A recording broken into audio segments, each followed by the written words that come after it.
Next on Beacon Scheme News, the latest from the awards night, we find out about the quality of this year's applications. Choosing how you move in Worcestershire and helping save the planet at the same time. In schools, in business and in the home, reducing emissions in the London Borough of Sutton. Turning off the lights when I'm not in the room and closing the door when I've got the heating on. And it's all aboard for a unique scheme on Merseyside to get long-term unemployed people into work. Now to our correspondent Lloyd Bracey at the Beacon ceremony in central London. Lloyd.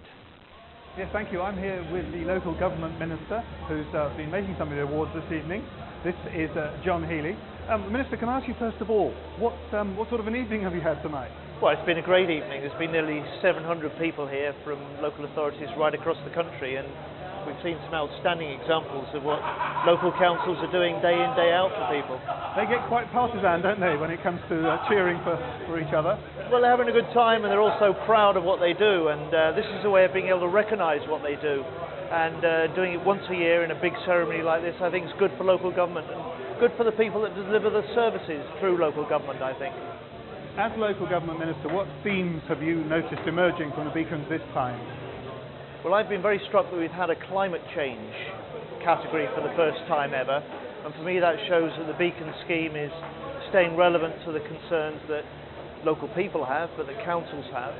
There's also been a very important category called dignity in care, really looking at how people who care, particularly for elderly people who are very dependent, can make sure that they get the best, but they keep the respect of people.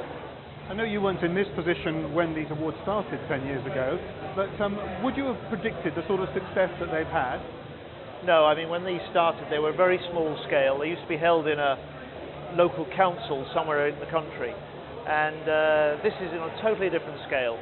It commands a different interest, a different quality of application, but most of all, it gives us a set of really outstanding examples of what councils are doing that others can learn from, borrow and put into practice for themselves.